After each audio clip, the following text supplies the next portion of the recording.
ഇതിലെ വന്നവർ എന്ന പരമ്പരയുടെ 7ാമത്തെ എപ്പിസോഡിലേക്ക് സ്വാഗതം. ഇന്ന് ഒരു അതിഥി കൂടിയുണ്ട്.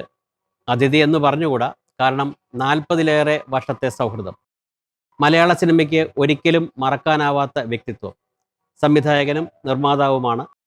വളരെ കുറച്ച് സിനിമകളെ സംവിധാനം ചെയ്തിട്ടുള്ളൂവെങ്കിലും മോഹൻലാൽ എന്ന അഭിനയ വിസ്മയം, 100ലേറെ ചിത്രങ്ങളോട് അടുത്തുകൊണ്ടിരിക്കുന്ന സംവിധായക പ്രതിഭ പ്രിയദർശൻ, പ്രശസ്ത പിന്നണി ഗായകരായ MG ശ്രീകുമാർ, ഉണ്ണിമേനോൻ, ക്യാമറ കൊണ്ട് വിസ്മയം തീർക്കുന്ന S കുമാർ, മോഹൻലാലിൻ്റെ സഹോദരൻ പ്യാരിലാൽ, മലയാളത്തിലെ പ്രശസ്ത നിർമ്മാതാവായി മാറിയ ശ്രീ G സുരേഷ് കുമാർ, പിൽക്കാലത്ത് കിരീടമുണ്ണി എന്ന പേരിൽ അറിയപ്പെടുന്ന കൃഷ്ണകുമാർ തുടങ്ങി ഒരുപാട് പേരെ മലയാള സിനിമയിലേക്ക് കൊണ്ടുവന്ന ശ്രീ അശോക് കുമാർ. നമസ്കാരം. നമസ്കാരം. വളരെ കഷ്ടപ്പെട്ട് പൂർത്തിയാക്കിയ ആദ്യ ചിത്രം പെട്ടിക്കകത്തായി. അതെ. 3 വർഷത്തിന് ശേഷം സൂപ്പർ ഹിറ്റ് ഗാനങ്ങളുമായി ഒരു പ്രേം നസീർ ചിത്രം. പക്ഷെ തിരനോട്ടത്തിനും തേനും വയമ്പിനും ഇടയ്ക്ക് ഒരു 3 വർഷം. ആ 3 വർഷത്തെക്കുറിച്ചൊന്ന് പറയാം. അതായത് തിരുനോട്ടം റിലീസാൻ ഒരുപാട് കഷ്ടപ്പെട്ടു. തിരുനോട്ടം എടുക്കാനേ കണ്ടമാനം കഷ്ടപ്പെട്ടു. ഞങ്ങളൊക്കെ കോളേജ് പഠിക്കുന്ന സമയമാണ്. 16-17 വയസ്സ് പ്രീ ഡിഗ്രിക്ക് പഠിക്കുന്ന സമയത്താണല്ലോ തിരുനോട്ടം ഡയറക്റ്റ് ചെയ്യുന്നത്. അതിനെപ്പറ്റിയൊന്നും അറിയില്ലായിരുന്നു സത്യം പറഞ്ഞു. പിന്നെ രാജീവ് എന്നുള്ള എൻ്റെ മൂത്ത പ്രധാന നാഷണൽ അവാർഡ് കിട്ടി. പുള്ളിയുടെ ലൊക്കേഷനിൽ പോയതാണ് സിനിമ എടുക്കാൻ കാരണം. അവിടുന്ന് ഞങ്ങളെ ചീത്ത വിളിച്ച് പറഞ്ഞു വിട്ടുകൊണ്ട് അതിൻ്റെ വാശിക്ക് ഞാനും ലാലുകൂടെ തീരുമാനിച്ചാണ് നമുക്ക് സിനിമ എടുക്കാം എന്നുള്ളത്. അതെടുത്തു, കഷ്ടപ്പെട്ട് പാടുപെട്ട് ദൈവത്തിൻ്റെ അനുഗ്രഹം കൊണ്ട് ആ പടം തീർത്തു, സെൻസർ ചെയ്തു, തിയേറ്റർ റിലീസും ചെയ്തു. തിയേറ്റർ റിലീസ് ചെയ്ത് കഴിഞ്ഞാൽ അവിടെ ഇരുന്നു. പക്ഷേ ബ്ലാക്ക് ആൻഡ് വൈറ്റ് ആ സമയത്ത് നിന്ന സമയമാണ്. അപ്പോൾ ബ്ലാക്ക് ആൻഡ് വൈറ്റ് പടങ്ങൾ പിന്നെ വെളി വരില്ല. പക്ഷേ ഇത് റിലീസ് ചെയ്യാൻ പറ്റും. സബ്സിഡി വേണമെങ്കിൽ റിലീസ് ചെയ്യണം. അങ്ങനെ റിലീസ് ചെയ്തു. പിന്നെ ഒരു പണി കൂടിയൊന്നും ഇല്ലാതെ ഇങ്ങനെ നടക്കുമ്പം ഞങ്ങൾ പിന്നെയും വിചാരിച്ചു ഇനി എന്തെങ്കിലും ചെയ്യാൻ. ഞങ്ങൾ പിന്നെയും മദ്രാസിലോട്ട് പോകുന്നു, ഞാനും ലാലും സുരേഷും കൂടെ. മദ്രാസിൽ ചെല്ലുമ്പം അവിടെ ആർട്സ് കോളേജ് ഉണ്ട്, അതിൻ്റെ മൗണ്ട് റോഡിൽ. അവിടെ ഒരു വിജയൻ എന്നുള്ള നടൻ്റെ ഷൂട്ടിംഗ് നടക്കാമെന്ന് പറഞ്ഞു. അപ്പം വിജയൻ എന്ന് ആരാന്ന് വെച്ച് കഴിഞ്ഞാൽ സൂപ്പർ സ്റ്റാർ എന്ന്. ഞാൻ പറഞ്ഞു എനിക്ക് വിജയനെ അങ്ങനെ അറിയാമെന്ന് പറഞ്ഞു. അപ്പോൾ ലാലു നിനക്കെങ്ങനെ അറിയാം വിജയനെ? നമ്മൾ പണ്ട് എൻ്റെ വീട്ടിലാണ് താമസിച്ചുകൊണ്ടിരുന്നത്. അപ്പോൾ പുള്ളി ഇതുപോലെ സിനിമ അഭിനയിക്കാൻ വേണ്ടി മദ്രാസിൽ നിന്ന് കിടന്നിരുന്ന അവസാനം നിവൃത്തിയില്ല.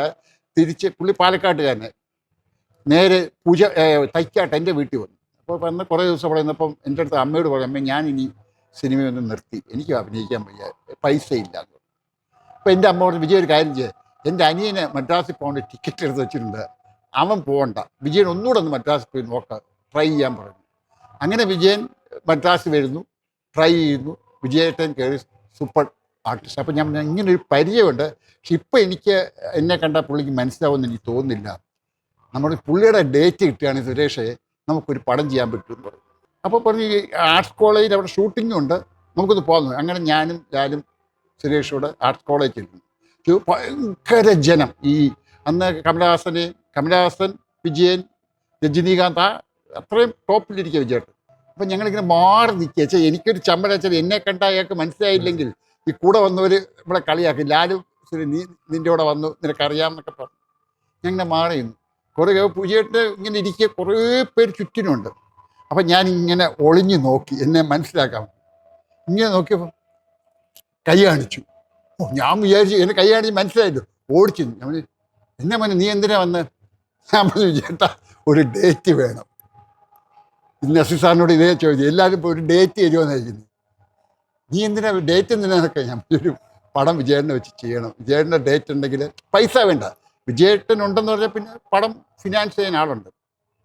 സുരേഷും ലാലും വന്നു. നമ്മൾ സുരേഷ് പ്രൊഡ്യൂസ് ചെയ്യുന്നു, ലാലും വിജയേട്ടൻ അഭിനയിക്കുന്നു. നമുക്ക് ചെയ്യടാ, തുടങ്ങിക്കോളാൻ പറയുന്നു. വിജയേട്ടൻ പൈസ ഒന്നും വേണ്ട, നിനക്ക് പൈസ എന്താണ്? അങ്ങനെ കരയെ തൊടാതെ അലകൾ എന്ന് പറഞ്ഞൊരു ടൈറ്റിലിട്ട് ഒരു അസല് സ്ക്രിപ്റ്റ് റൈറ്ററെ കൊണ്ട് എഴുതിച്ച് സ്ക്രിപ്റ്റ് എഴുതി വിജയേട്ടൻ്റെ ഡേറ്റ് മേടിക്കുന്നു, ലാൽ അഭിനയിക്കുന്നു, ഞാൻ ഡയറക്റ്റ് ചെയ്യുന്നു, സുരേഷ് പ്രൊഡ്യൂസ് ചെയ്യുന്നു, റെക്കോർഡിങ്ങും കഴിയുന്നു. Super hit. അതിനകത്താണ് SP ബാലസുബ്രഹ്മണ്യം ഒക്കെ പാടുന്നതിനകത്ത്. SP Balasubrahmanyam, S ജാനിയൊക്കെ. പാട്ടും റെക്കോർഡിങ് കഴിഞ്ഞ് പൂജയിട്ട് അവിടെ പൂജയിട്ട് കഴിഞ്ഞാൽ അപ്പോൾ തന്നെ പടം വിൽക്കും എന്നുള്ളതാണ് അന്നത്തെ ഇത്. അതിങ്ങനെ പോയി വിജയേട്ടൻ ഇങ്ങനെ കയറിക്കൊണ്ടിരിക്കുന്നു. പടം വിൽക്കേണ്ട സമയമായപ്പോൾ വിജയേട്ടൻ്റെ മാർക്കറ്റ് അവിടെ കയറുന്നത് ഇറങ്ങുന്ന ഒരുപോലെ കംപ്ലീറ്റ് പോകുന്നു. പടം ആർക്കും വേണ്ട. പാവം സുരേഷ് കുറച്ച് കാശും മുടക്കിയിട്ടുണ്ട്. എന്ത് ചെയ്യാൻ ഞങ്ങൾക്ക് ഒരു നിവൃത്തിയില്ല. കുറേ ട്രൈ ചെയ്താൽ പടം ചെയ്യാൻ. നല്ല സബ്ജക്റ്റായിരുന്നു. പക്ഷെ അവസാനം കുറേ നാൾ അതിൻ്റെ പുറകെ നടന്ന് അങ്ങനെ കുറേ കൊല്ലം മാറിക്കിട്ടി.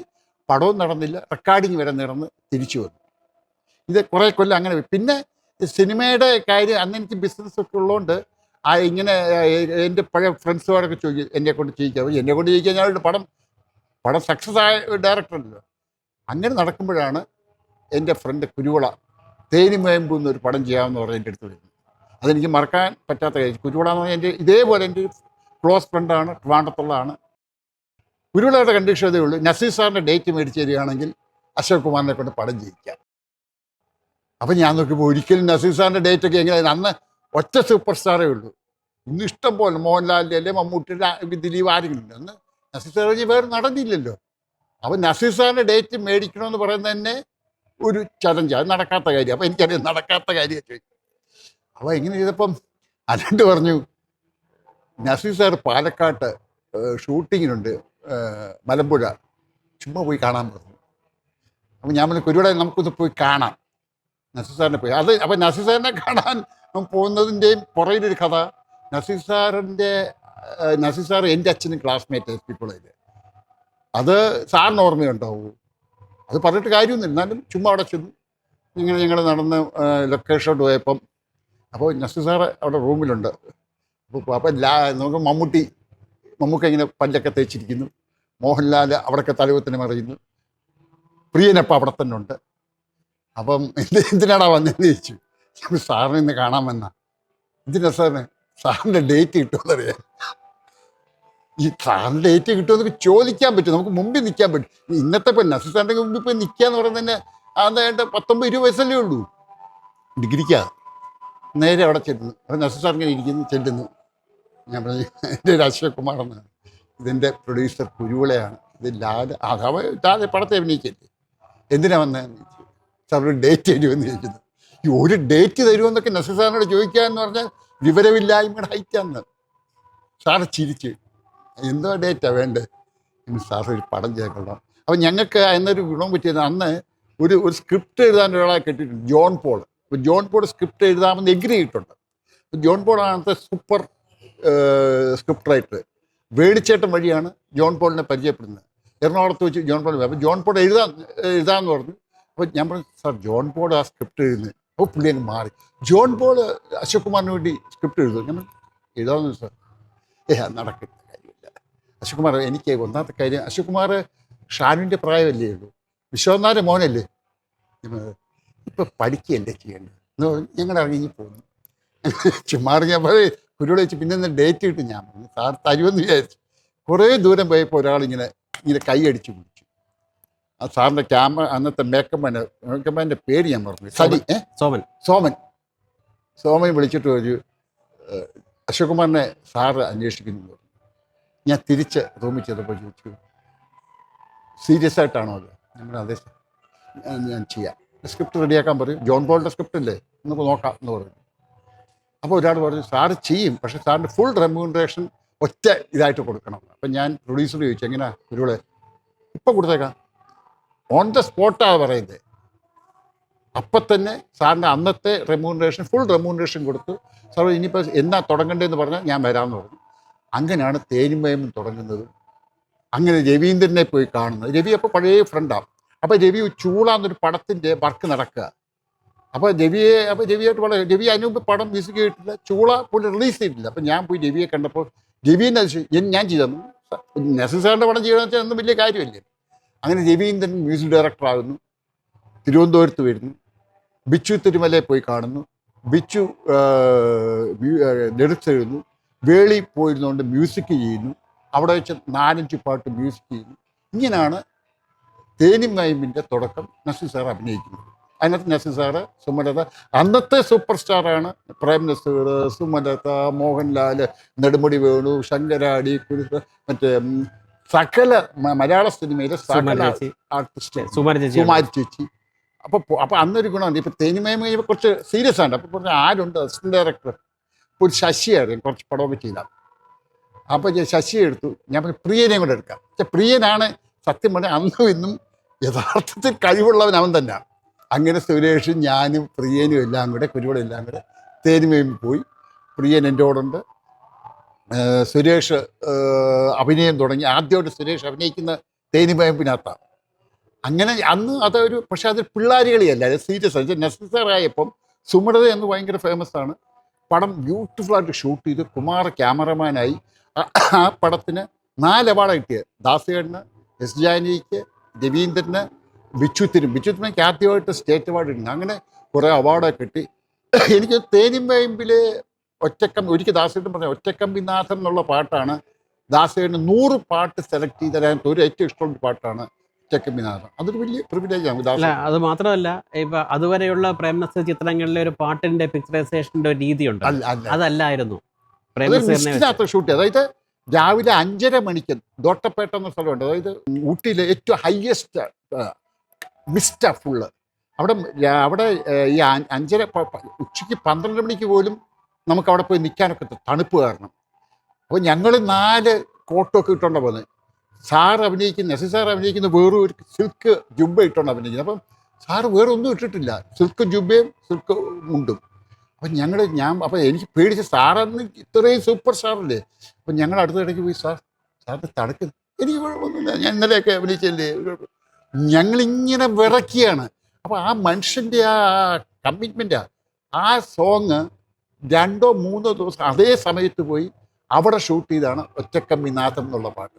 അത് മുഴുവൻ മിസ്റ്റിനകത്താണ് ഷൂട്ട് ചെയ്തത്. നമുക്ക് വീണ്ടും തിരുനോട്ടത്തിലേക്ക് തിരിച്ചു വരാം. 48 വർഷം കഴിഞ്ഞിട്ടും ആ സിനിമയിൽ പ്രവർത്തിച്ച എല്ലാവരും മലയാള സിനിമയുടെ വിവിധ മേഖലകളിൽ ഇന്നും രാജാക്കന്മാരായിട്ട് വിളിച്ചൊന്നുള്ളതാണ്. മോഹൻലാലിനെ പറ്റി എടുത്ത് പറയേണ്ട കാര്യമില്ല. എസ് കുമാർ എന്ന് പറയുന്ന ഒരു ക്യാമറാമാൻ, അദ്ദേഹം മറ്റു ഭാഷകളിലും ദേശീയ അവാർഡ് വരെ വാങ്ങി. അതുപോലെ തന്നെ പ്രിയദർശൻ ഇന്ത്യയിലെ ഒരു നമ്പർ 1 ഡയറക്ടറായിട്ട് മാറി. സുരേഷ് കുമാർ ഒരുപാട് സൂപ്പർ ഹിറ്റ് സിനിമകളുടെ നിർമ്മാതാവായി അദ്ദേഹം ഫിലിം ചേംബറിൻ്റെ പ്രസിഡൻ്റായിട്ട് മാറി. അതുപോലെ തന്നെ കൃഷ്ണകുമാർ പിന്നീട് കിരീടം ഉണ്ണിയായിട്ട് മാറി. അപ്പോൾ ഇവരെല്ലാവരും ഈ 48 വർഷമായിട്ട് ഈ ഫീൽഡിൽ ഇപ്പോഴും രാജാക്കന്മാരായിട്ട് വിളിച്ചതാണ്. അപ്പോൾ ഈ തിരുനോട്ടത്തിൻ്റെ അന്നത്തെ ഷൂട്ടിംഗ് സമയത്ത് നിങ്ങളുടെ ആ കൂട്ടായ്മയെ പറ്റി ഒന്ന് പറയാമോ? ഇല്ല, ഈ തിരുനോട്ടം തുടങ്ങുന്നത് എന്ന് പറയുന്നത് ശരിക്കും പറഞ്ഞാൽ ഞാനും ലാലും ഒരുമിച്ച് MG കോളേജിൽ പഠിക്കുന്ന സമയം. അപ്പം ഞങ്ങൾ ആസ് യൂഷ്വൽ രാവിലെ ഒന്നെങ്കിൽ 4-5 ബസ് കയറി പോകുന്നു, അല്ലെങ്കിൽ എൻ്റെ സ്കൂട്ടറിൽ പോകുന്നു. ഇങ്ങനെ ഞങ്ങളുടെ സ്ഥിരം ജേർണി. അന്ന് സുരേഷോ പ്രിയനൊന്നും ഇല്ല, ഞാനും അവനും കൂടെ പോന്നു. അപ്പോൾ ഒരു ദിവസം എൻ്റെ ചേട്ടൻ്റെ ഒരു പടം, രാജീവ് നാഥൻ്റെ പടം മാന്നാർ ഷൂട്ടിംഗ് ഉണ്ടെന്ന് പറയുന്നു. അപ്പം ഈ രാജീവ് നാഥന് ഇടയ്ക്കിടയ്ക്ക് ഈ പൈസയൊക്കെ വേണം അത്യാവശ്യം. അപ്പോൾ ഒരു ദിവസം എൻ്റെ അമ്മയെ വിളിച്ചു പറഞ്ഞു, പൈസയുടെ ആവശ്യമുണ്ട്, കുറച്ച് രൂപ. അപ്പോൾ അമ്മ എവിടെയെങ്കിലും പണയം വെച്ചൊക്കെ പൈസ തരും. അപ്പോൾ ഞാൻ കൊണ്ട് കൊടുക്കാമെന്ന് പറഞ്ഞു. ഞാനും ലാലൂടെ സ്കൂട്ടറിൽ MG കോളേജിൽ പോകുന്ന പോലെ തന്നെ, എന്നും കോളേജിൽ പോകുന്ന പോലെ വീട്ടിൽ നിന്ന് ഇറങ്ങുന്നത്. അങ്ങനെ ഞങ്ങൾ മാന്നാറിൽ പോന്നു. അവിടെ പോയി ലൊക്കേഷൻ ചെല്ലുമ്പോൾ ഭയങ്കര ആടും ബഹളമൊക്കെയാണ്. അത് സൂര്യൻ്റെ മരണം. അന്ന് വേണിച്ചേട്ടൻ അതിനകത്ത് ഹീറോ, രാജീവ്നാഥ് ഡയറക്റ്റ് ചെയ്യുന്നു. മറ്റേ ബദുർദീൻ എന്ന് പറഞ്ഞ അദ്ദേഹമാണ് എൻ്റെ കംപ്ലീറ്റ് പ്രൊഡക്ഷൻ. അപ്പോൾ അവിടെ ചെന്ന് കഴിഞ്ഞപ്പം ഞങ്ങൾ അപ്പോൾ പൈസ കൊടുക്കുക, പോരുക എന്നുള്ളതാണ് നമ്മുടെ ജോലി. രാജീവ്നാഥിൻ്റെ ആവശ്യം പൈസ മേടിക്കുക, പറഞ്ഞു വിടുക എന്നുള്ളതാണ് അദ്ദേഹത്തിൻ്റെ ആവശ്യം. അപ്പം ഞങ്ങളവിടെ ചിലപ്പോൾ ഭയങ്കര ആളൊക്കെ, അപ്പം ലാലുണ്ട് അടുത്തുണ്ട്, ഞാനും ഉണ്ട്. അപ്പം പൈസ കോളേജിൻ്റെ അപ്പോഴേക്കോ അപ്പോൾ പുള്ളിയുടെ കാര്യം കഴിഞ്ഞു, പൈസ മേടിച്ച് പൊയ്ക്കണമെന്ന്. ഞങ്ങൾ ഒന്നുകൂടെ ഒന്ന് കണ്ടിട്ട് വരും, തിരുവനന്തപുരത്ത് നിന്ന് വരില്ല, സ്കൂട്ടറിലല്ലേ, എളുപ്പം വിട്ടിപ്പിക്കോ എന്ന് പറഞ്ഞു. അപ്പം ഞാൻ അടുത്ത് പോയിട്ട് ചോദിച്ചു, ലാലിനെ ഒന്ന് അഭിനയിപ്പിക്കാമോന്ന് ചോദിച്ചു. ലാലി പറഞ്ഞിട്ടല്ല, അവനെ ഞാനൊരു ഗമയ്ക്ക് കൊണ്ടുപോയിരിക്കും. അപ്പം എൻ്റെ ചേട്ടൻ്റെ പടം റെക്കമെൻഡേഷൻ, ഇവനൊരു റോൾ കൊടുക്കണം. രാജീവ് ഇങ്ങനെ മുഖത്തോട്ട്, നെടുമുടി വേണു മുഖത്തോട്ട് നോക്കി ലാലിൻ്റെ. രാജീവ് നായന് ലാലിനെ അറിയാം, നെടുമുടി വേണു ഒരു പുച്ഛത്തിൽ ഒഴിച്ചു, ഇവിടെ പണിയൊന്നുമില്ലേ, എളുപ്പം സ്ഥലം വിടെ, അഭിനയിക്കാൻ നടക്കുന്നു എന്ന് പറഞ്ഞു. അതൊരു ഇൻസൾട്ടായിരുന്നു. സത്യം പറഞ്ഞാൽ ഇൻസൾട്ട് വെച്ചാൽ ഒരുപാട് പേര് കേട്ടോണ്ടിരിക്കുകയല്ലേ. ഞങ്ങൾ വാളിയാ നമുക്ക് പോകാൻ പറഞ്ഞു. ഞങ്ങൾ തിരിച്ചു പോയി. ഞങ്ങൾ നേരെ വൈകുന്നേരം കോഫി ഹൗസിൽ വന്നിരിക്കുക. കോഫി ഹൗസിൽ വന്നിരുന്നപ്പോൾ ഞാൻ പറഞ്ഞു, ലാലേ അങ്ങനെ വിടാൻ പറ്റില്ല, നമ്മളെ ഒന്ന് ഇവർ ഇൻസൾട്ട് ചെയ്താൽ വിട്ട, നമുക്കൊരു പടം ചെയ്തേ പറ്റൂ. ലാലിച്ച് നിനക്ക് പടം ചെയ്യാച്ചാൽ നമുക്ക് പൈസയൊന്നുമില്ല, നമുക്ക് എവിടെയെങ്കിലും പൈസ തപ്പാം, ഒരു പടം ചെയ്യണം, എനിക്ക് നിന്നെ വെച്ചൊരു പടം ചെയ്യണം, ഇവരെയൊക്കെ ഞാൻ അവിടെ എത്തിക്കും. സത്യം വിശ്വസിക്കില്ല, ഞാൻ പലയിടത്തും ലാലിനും ഞാനും പോയിട്ടൊക്കെ ലാലിന് പല ഇൻസൾട്ട് വന്നിട്ടുണ്ട്, ഈ വേണിച്ചേട്ടൻ വരെ ഇൻസൾട്ട്. പക്ഷെ അവസാനം ഞാൻ കാണുന്നത് ഈ പറയുന്ന IB ശശി, നെടുമുടി വേണു, മലയാള സിനിമ ഡയറക്ടർമാരും പ്രൊഡ്യൂസർമാരും അവൻ്റെ വീട്ടിൻ്റെ മുമ്പിൽ വന്ന് കാവലിരിക്കുന്ന ഞാൻ കണ്ടു. ഒരിക്കൽ പുച്ഛിച്ച് കളഞ്ഞാമോ അതല്ല, ഇറ്റ്സ് എ ഗ്രേറ്റ് ആർട്ടിസ്റ്റ്, അതങ്ങനെ സംഭവിക്കുകയുള്ളൂ. അതൊന്നും എനിക്കറിയില്ല. ഞാൻ മോഹൻലാലിനോട് അഭിനയിക്കാമെന്ന് പറഞ്ഞത് ലാല് സൂപ്പർ സ്റ്റാർ ആവുമെന്നോ ഒന്നും ഉദ്ദേശിച്ചില്ല. എൻ്റെ ഏറ്റവും ക്ലോസ് ഫ്രണ്ട്. അപ്പോൾ അവനോടും എന്നോടും കാണിച്ച ആ ഒരു ഇൻസൾട്ട് പകരം വീട്ടാന്ന് പറഞ്ഞു. അങ്ങനെയാണ് തിരുനോട്ടം എന്നൊരു പടം ചെയ്യാന്നുകൊണ്ട് നടക്കുക. ഈ തിരുനോട്ടം ചെയ്യാൻ പൈസ വേണ്ടേ. അപ്പം എൻ്റെ കൂടെ ശശി എന്ന് എൻ്റെ ഇതേപോലെ 1ാം ക്ലാസ് തൊട്ട് എൻ്റെ കൂടെ പഠിച്ച അതേ ഇപ്പോൾ വലിയ സ്വാമിയാണ്, എൻ്റെ വളരെ ക്ലോസ് ഫ്രണ്ടാണ്. അപ്പം ഞാൻ പറഞ്ഞു ശശി, അപ്പം ഈ അക്കാഡമി എന്നൊരു ട്യൂട്ടോറുണ്ട്, അവിടെയാണ് ഞങ്ങൾ പോയി ഇരിക്കുന്നത്. അപ്പോൾ ഈ ശശി അവിടുത്തെ ടീച്ചറും അതിൻ്റെ ഓണറും.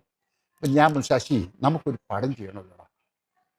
അപ്പോൾ ശശി പറഞ്ഞു ഒരു ഉഗ്രൻ സബ്ജക്റ്റ് ഉണ്ട്, ഒരു സൈക്കോ സാധനമാണ്, നമുക്ക് ഒന്ന് ഡെവലപ്പ് ചെയ്തെടുക്കാവുന്നുണ്ട്.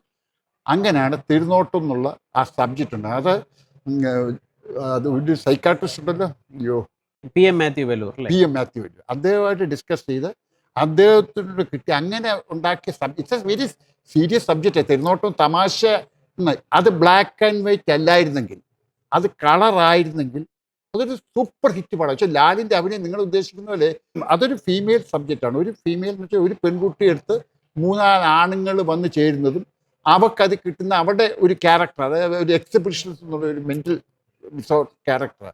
ആണുങ്ങളുമായിട്ട് വന്നു ചേരുന്നു, അവർ മനഃപൂർവ്വം മിസ്ബിഹേവ് ചെയ്യാൻ ഈ കുട്ടിയുടെ ആറ്റിറ്റ്യൂഡ് കൊണ്ട് അവർ ചെയ്യുന്ന ചില ഇതാണ്. നല്ല സബ്ജക്റ്റാണ്. അങ്ങനെ ഒരു മെൻ്റൽ ഇതായി അവസാനം ആ കൂട്ടത്തിൽ 4-5 ആണുങ്ങൾ കഥാപാത്രം. ഒന്ന് ലാൽ അതിനകത്തൊരു കഥാപാത്രമാണ്, പിന്നെ ഒരു ചന്ദ്രമോഹൻ കഥാപാത്രമാണ്, രവികുമാർ കഥാപാത്രം, അങ്ങനെ പല കഥാപാത്രങ്ങൾ വന്ന് പോകുന്നൊരു സിനിമയാണത്. സബ്ജക്റ്റ് നല്ല സബ്ജക്റ്റാണ്, കുഴപ്പമില്ലാതെ അന്നത്തെ കാലത്ത് നമ്മുടെ ആ കാലത്ത്. പക്ഷേ അതെന്താ നന്നായിട്ട് എടുക്കാൻ ചാൻസിൻ്റെ കാര്യം ഒന്ന് കുമാറിൻ്റെ ക്യാമറയെ പറ്റി നല്ല സെൻസാണ്. അപ്പോൾ കുമാറിനാണ് ഇതിനെപ്പറ്റി കൂടുതൽ അറിയാവുന്നത്. ഷാജിയുടെ ക്യാമറ ആയിരുന്നു. അങ്ങനെ എന്തുകൊണ്ട് കുമാറിന് എങ്ങനെയായിരുന്നു പരിചയം? കുമാറിന് വെച്ചാൽ ഈ കഥ തിരക്കഥ സംഭാഷണം ആയിക്കഴിഞ്ഞപ്പോൾ പ്രൊഡ്യൂസറായപ്പോൾ ക്യാമറമാനെ വേണ്ടേ. അപ്പോൾ ഇവിടെ ക്യാമറമാനെ കിട്ടും, ചുമ്മാ വഴി കിട്ടുന്നതാണ്. അപ്പം ഞാൻ പറഞ്ഞു ലാലേ അളിയ ഒരു ക്യാമറമാനെ വേണ്ടേ. എടാ അതെവിടെ കിട്ടും?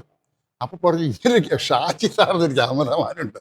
ഞാൻ പറഞ്ഞു അങ്ങേരുടെ അടുത്തൊക്കെ വന്നാൽ കാണിച്ച് കൊന്ന് വെളിയിൽ കളയും. എനിക്കറിയാം രാജീവ് നാഥൻ്റെ ഫ്രണ്ടാണ് പുള്ളിയെന്ന് നമ്മുടെ ക്യാമറ. എന്നാൽ അതിന് വെള്ളയമ്പലത്ത് പോവാം, KSFDC പോയി തപ്പിക്കള. ഇതൊക്കെ നമ്മുടെ അറിവില്ലായ്മയാണ്. KSFDC ചെന്ന് ഒരു നാരായണനാണ് അന്ന് അവിടുത്തെ ജോലിക്കാരൻ. നാരായണൻ്റെ അടുത്ത് ചോദിച്ചു ഷായി സാറുണ്ടോ എന്ന് ചോദിച്ചു. എന്തിനാ? ഞങ്ങളുടെ ഒരു പടം ക്യാമറ ചെയ്യാൻ. എന്നെ മോനെ സ്ഥലം വിട്, അദ്ദേഹം അരവൻ ചേട്ടൻ്റെ ഒക്കെ പടം ചെയ്യുന്ന ക്യാമറമാൻ. അപ്പോൾ എന്നെ അറിയാം, രാജീവ് നാഥൻ എന്നെയല്ലേ, അങ്ങോട്ട് പോവേ വേണ്ട. അപ്പോൾ നോക്കിയപ്പോൾ ഒരാൾ പറഞ്ഞു അവിടെ ഒരു പയ്യൻ നിൽപ്പുണ്ട് ഞങ്ങളുടെ ഈ ക്യാമറയൊക്കെ നോക്കുന്ന ഒരു ക്യാമറ അസിസ്റ്റൻ്റ് കുമാർ എന്ന് പറയും, ഒന്ന് ചോദിച്ചു നോക്കാം. നേരെ അവർക്ക് കുമാർ ഒരു പയ്യൻ, കുമാറെ പടം ചെയ്യുന്ന ക്യാമറ ചെയ്യാമെന്ന് ചോദിക്കുന്നു. ഞാൻ ചെയ്തോളാം, പക്ഷെ ഒരു കാര്യമുണ്ട്, ക്യാമറ ചെയ്യണമെങ്കിൽ ഷാജി സാറിൻ്റെ പെർമിഷൻ വേണം. അങ്ങനെ ഷാജി സാറിനെ പോയി പുള്ളിക്ക് അന്നൊരു പെർമിഷൻ തരാനൊരു മടിയുണ്ട് സത്യം പറയാം. എന്തായാലും ക്യാമറ പെർമിഷൻ കിട്ടി. അങ്ങനെ കുമാറിന് ക്യാമറമാനാക്കി. അപ്പോൾ ഇങ്ങനെ ഞാൻ ഓരോരുത്തർക്കും അലഞ്ഞിരിച്ച് ഓരോരുത്തരെ കിട്ടും. ഡയറക്ടറാകുന്ന ഇങ്ങനെ തിരുനോട്ടം, നീ ഡയറക്ടർ ആയിക്കോളാം പറയും, ഞാൻ ഡയറക്ടറായി. നീ ലാൽ അഭിനയിച്ചോളാം പറയുന്നു, സുരേഷ് പ്രൊഡക്ഷൻ ആയിക്കോളാം. അപ്പോൾ ഓരോരുത്തരും നമ്മുടെ ചില സെലക്ഷൻ ഉണ്ടല്ലോ, ഒരു ടീമിനെ സെലക്ട് ചെയ്യുന്നത്. ഞാൻ പ്രിയദർശനോട് ഞാൻ അറിയാം, നീ ഒന്ന് സഹായിക്കണം. അവനെന്ന് അന്ന് ബുദ്ധിജീവിയാണ് പ്രിയൻ, കണ്ടമാനം വായിക്കും, കണ്ടമാനം സിനിമ, അങ്ങനെ. അപ്പം പ്രിയനും ഉണ്ട്. പക്ഷെ ഇതെല്ലാം ഒരുമിച്ച് കളിച്ച് ഒരുമിച്ച് വളർന്നതല്ല സിനിമ. ക്രിക്കറ്റ് കളിയിലാണ് മെയിൻ ജോലി, ക്രിക്കറ്റും കോഫി ഹൗസും. ഇതുകൊണ്ടാണ് ഈ ഫ്രണ്ട്ഷിപ്പ് കൂടാൻ തന്നെ കാര്യം. ഈ ഞാനെല്ലാവരും കോളേജ് പഠിച്ചാണ്. പിന്നെ പ്രിയനുമായിട്ടുള്ള കമ്പനി കൂടാൻ കാര്യം കോഫി ഹൗസിലുള്ള സുരേഷ് അങ്ങോട്ട് അങ്ങനെയുള്ളത്. അപ്പം ഞാൻ അങ്ങനെ തിരുനോട്ടം നടന്നു. പിന്നെ അത് പകുതി നിന്നു. അവസാനം ജയമൊരാളി കാണാൻ പോകുന്നത് ഡിസ്ട്രിബ്യൂഷൻ എടുക്കാൻ. ഞാനും ലാലുടെ അന്ന് സ്കൂട്ടറാണ് ഞങ്ങൾ പോകുന്നത്. അപ്പോൾ ഈ പെട്ടി ക്യാൻ കണ്ടമാനമുണ്ടല്ലോ, ക്യാനൊക്കെ പൊതിഞ്ഞ് കുറേ കെട്ടിക്കൊണ്ട് ഒരു ദിവസം ജയമൊരാളിയെ പോയി കണ്ടു. ജയമൊരാളിയെ പോയി കണ്ട് രാജശേഖരനായിരുന്നു അന്നത്തെ മാനേജർ. അപ്പം ജയമൊരാളിയെ അടുത്ത് പോയി കണ്ടപ്പോൾ രാജശേഖരനാർ തോന്നി മുതലാളികൾ കൊണ്ട് സിനിമ എടുത്തില്ല, ഞങ്ങളിവിടുന്ന് കോളേജിൽ പോകാതെ കട്ട് ചെയ്ത് നടക്കുക. അങ്ങനെ പറഞ്ഞു അങ്ങനെ പടം കാണാമെന്നു. കൽപ്പന തിയേറ്ററിന് അദ്ദേഹത്തിന് തിയേറ്ററിൽ കൊണ്ടുപോയി പടം കാണിച്ചു. സൗണ്ടും ഇല്ല, മിക്സിങ്ങും ഇല്ല, ഒരു വകയില്ല. ഞാൻ ഇങ്ങനെ പുറകെ ലാലും ജയമൊരാളിയും കൊണ്ട് കണ്ടോണ്ടിരിക്കുക. അപ്പം ലാല് കഥ പറഞ്ഞു കൊടുക്കുക. അപ്പം ലാല് കഥ പറഞ്ഞു കൊടുക്കുന്നത് വളരെ കൺവിൻസിങ് ആയിട്ട് അദ്ദേഹത്തിന് പറഞ്ഞു കൊടുക്കുന്നത്. അപ്പോൾ ഇത് എടുക്കാൻ വേണ്ടിയാണ്. അപ്പോൾ പുള്ളി പിന്നെ ഞങ്ങൾക്ക് രക്ഷയില്ല, ആരും എടുക്കത്തില്ല, കരഞ്ഞു. അപ്പോൾ ഒരു ദിവസം രാജശേഖരനാർ പറഞ്ഞു, മുതലാളിയുടെ ജയമൊരാളിയുടെ മാനേജർ പറഞ്ഞു, തിരുവങ്കടം മുതലാളി ഒരാളുണ്ട്, പുള്ളി ചിലപ്പോൾ അങ്ങ് എടുക്കുന്നു. അങ്ങനെയാണ് തിരുവങ്കടം മുതലാളി എടുത്ത് എന്നും രാവിലെ സ്കൂട്ടറിൽ മുതലാളിയെ എടുത്ത് പോവുക, മുതലാളിയുടെ മുമ്പിൽ പോയിരിക്കുക, കുറേ നേരം ഇനി മുതലാളി കഴിക്കും. അപ്പോൾ പോകുമ്പോ അവിടെ തിരിച്ചു വരിക, പിന്നെ എന്നും ചെല്ലുക, ഒരു ചായ തരും. അവസാനം നമ്മൾ മുതലാളി സിനിമയ്ക്ക് പൈസയൊന്നുമില്ല, നിങ്ങളിവിടെ ചായ കുടിച്ചിട്ട് പോയിക്കോളാൻ പറഞ്ഞു. മുതലാളി പ്ലീസ് മുതലാളി നിങ്ങൾ. ഒരു ദിവസം നോക്കിയപ്പോൾ ഇത് നിവർത്തില്ല, എടുക്കുകയില്ല. ഞാനൊരു ഒറ്റ കരച്ചില്ല. ഈ ക്യാബിനകത്ത് ചുറ്റിനും ഗ്ലാസ്സല്ലേ, വെളിയിൽ നിന്ന് പടി നോക്കി ഇങ്ങനെ എന്നെ അടിക്കാൻ വന്നു, ചീത്ത വിളിച്ചെന്നുള്ള. നിർത്തുകോ എന്നാ വേണമെന്ന്. മുതലാളി പ്ലീസ് മുതലാളി, സിനിമ എടുത്തില്ലെങ്കിൽ ഞങ്ങൾ അങ്ങനെ. അപ്പോഴേ സത്യം ഒരു കാര്യം, എന്നെ പ്രൊഡ്യൂസർ വളരെ സീരിയസ് ആണ്. അതായത് ഹാർട്ട് സർജറി കഴിഞ്ഞ് ഒരു വാൾവില്ലേ അദ്ദേഹം മരിച്ചു. അപ്പോൾ ഈ വാൾവിന് വേണ്ടി ആ സിനിമ തീർക്കണ്ടേ, ആ സബ്സിഡി ഉണ്ടെങ്കിൽ ഈ പ്രൊഡ്യൂസർക്ക് കൊടുക്കും, അദ്ദേഹത്തിൻ്റെ ഓപ്പറേഷൻ നടക്കും, അദ്ദേഹം രക്ഷപ്പെടും. ഇതാണ് നമ്മുടെ ഉദ്ദേശം. അല്ല സിനിമ റിലീസ് ചെയ്യുന്നുള്ള അല്ല. ഇതൊക്കെ പറയുമ്പോൾ പുള്ളിക്ക് തോന്നി, അങ്ങനെ സിനിമ തുടങ്ങി. അപ്പോൾ പുള്ളി എസ്റ്റിമേറ്റ് എടുത്ത് തരാൻ പറ്റും, നമുക്കൊന്നും അറിയില്ല എസ്റ്റിമേറ്റ് എടുക്കാൻ. ഞാനൊരു 40,000 രൂപയുടെ എസ്റ്റിമേറ്റും കൊണ്ട് ചെല്ലും. പുള്ളി വെട്ടിയിട്ട് 4,000 രൂപ എന്നിട്ട് ഇത് തുടങ്ങിക്കോളാം. 4,000 രൂപയ്ക്ക് 4,000 രൂപ 5,000 രൂപ 4,000 രൂപ തരാം, പടം തീർത്തോണം. അത് കൊണ്ടുപോയി തിരുവനന്തപുരത്ത് അവിടെയൊക്കെ കൊണ്ട് ഷൂട്ട് ചെയ്ത് ഇങ്ങനെ പടം തീർത്ത് നേരെ മദ്രാസിൽ പോകും. ആദ്യമായിട്ട് മദ്രാസിൽ പോകുന്ന മദ്രാസ്. അപ്പോൾ കണ്ടീഷൻ ചെയ്ത് ഡയറക്ടർ മാത്രം പോയാൽ മതി, കൂടെ ആരും വരാൻ പാടില്ല. ചിലവ് ഞാൻ മദ്രാസിൽ പോകുന്നു, ഞാൻ പറഞ്ഞു മുതലാളി വന്ന് ലാലും സുരേഷൊക്കെ വേണം, പൈസ നിങ്ങൾ എടുത്തോണം. അപ്പോൾ ഞങ്ങളുടെ അന്ന് 20 രൂപയുള്ള ടിക്കറ്റ് മദ്രാസ് ഇല്ല. ഞങ്ങളെല്ലാം കൂടെ പോവുക. സാമീസ് ലോഡ്ജിൽ, സാമീസ് ലോഡ്ജിൽ എനിക്ക് റൂം തരും, ഒറ്റ റൂമേ തരുള്ളൂ. നമ്മുടെ ത്യാഗരായൻ ഉണ്ടല്ലോ പ്രൊഡ്യൂസർ, ഇ കെ ത്യാഗരായനും പിന്നെ എവർഷൻ ചെട്ടിയാർ, അവരാണ് പൈസ അവിടെ തരുന്നത്. അവിടെ ഞാൻ ലാല്, പ്രിയൻ, സുരേഷ്, കിരീടപുള്ളി, ഒരു 5-6 പേര് ഒരു മുറിയിൽ കിടന്നുറങ്ങും, ആഹാരം കഴിക്കും. ഇങ്ങനെയാണ് ആ പടം തീർത്ത്. അപ്പോൾ സെൻസറിങ് പ്രോബ്ലം വന്നു. ആദ്യം Kerala sensor Tamil Nadu sensor object ചെയ്തു. അത് കഴിഞ്ഞ് റീജിയൽ സെൻസർ മദ്രാസ് കഴിഞ്ഞ് ബോംബെ പോയി, ഡൽഹി പോയി, ഇങ്ങനെ ഭയങ്കര പ്രശ്നമായി. സെൻസർ പ്രോബ്ലം വന്നപ്പോഴാണ് അവസാനം പ്രൈം മിനിസ്റ്റർക്ക് ലെറ്റർ എഴുതി, ഇങ്ങനെ ചെറുപ്പക്കാരെ ചെയ്ത പടമാണെന്ന് പറഞ്ഞിട്ട്. അങ്ങനെ കുറച്ച് കട്ടിങ്സ് മാറ്റി ആ പടം സർട്ടിഫിക്കറ്റ് തന്ന് ഞങ്ങൾ പടം അത് ന്യൂ ഇയറിൻ്റെ അന്ന് തിരുവനന്തപുരം ഞങ്ങളെ കൊണ്ടുപോയി രാജി കൊണ്ടുപോയി പാർട്ടി നിന്ന് ഈ പടം തീർത്ത്. പടം കുഴപ്പമില്ലാത്ത പടമായിരുന്നു അന്നത്തെ കാലത്ത്. അങ്ങനെ ഒരുപാട് പേരെ പടം അവിടെ കണ്ടു. ആ സമയത്ത് പലരും പടം ഇട്ടം കണ്ടു. അങ്ങനെ സബ്സിഡിക്ക് വേണ്ടി മുതലാളിയുടെ തന്നെ കൃഷ്ണ തിയേറ്ററിൽ കൊണ്ടുപോയി പടം റിലീസ് ചെയ്ത് സബ്സിഡി മേടിച്ച പടമാണ് തിരുനോട്ടം. ഇതിനിടയ്ക്ക് നിർമ്മാതാവിൻ്റെ മരണം സംഭവിച്ചു. അപ്പോഴാണ് സബ്സിഡി കിട്ടി. 40,000 രൂപ കിട്ടിയപ്പം മുതലാളി അടുത്ത് പറഞ്ഞു ഞാൻ 40,000 രൂപ കിട്ടി. അപ്പോൾ പറഞ്ഞാൽ അത് നിങ്ങൾ ശശിക്ക് കൊടുക്കാൻ. ഞങ്ങൾ നേരെ കൊണ്ട് ശശിക്ക് കൊടുത്തു. ശശി ആ പൈസയും കൊണ്ട് ജസ്റ്റ് ലോക്ക്, ബോംബെയിലാണ് ഓപ്പറേഷൻ, വാൾവിൻ്റെ ഓപ്പറേഷൻ, അതുകൊണ്ട് പോയി. പക്ഷേ അവിടെ വെച്ച് അദ്ദേഹം മരിച്ചു. ഒരു ഭയങ്കര ട്രാജഡിയാണ്. അദ്ദേഹം സിനിമ കണ്ടിട്ടില്ല. അത് ഉണ്ടായിരുന്നു, അദ്ദേഹം സിനിമയുടെ കൂടെ ത്രൂ ഔട്ടുണ്ട്. പക്ഷെ ഫസ്റ്റ് പ്രിൻ്റ് കണ്ടിട്ടില്ല. ആദ്യത്തെ പ്രിൻ്റ് ആ മനുഷ്യൻ അപ്പോഴത്തേന് ഹോസ്പിറ്റലൈസ്ഡ് ആയി. അദ്ദേഹം അഭിനയിക്കാൻ വന്നതാണ്, അല്ലാതെ പ്രൊഡ്യൂസ് ചെയ്യാൻ വന്നതല്ല. പുള്ളിയെ വളച്ചെടുത്ത് അഭിനയിപ്പിക്കാമെന്ന് പറഞ്ഞുകൊണ്ട് പ്രൊഡ്യൂസ് ചെയ്യിപ്പിച്ചു. പക്ഷേ വളരെ ഡീസൻ്റ് ആയിരുന്നു, വളരെ നല്ലൊരു മനുഷ്യരായിരുന്നു. ആ പാച്ചലൂർ തന്നെയാണ് ഞാനിപ്പോൾ താമസിക്കുന്നത്.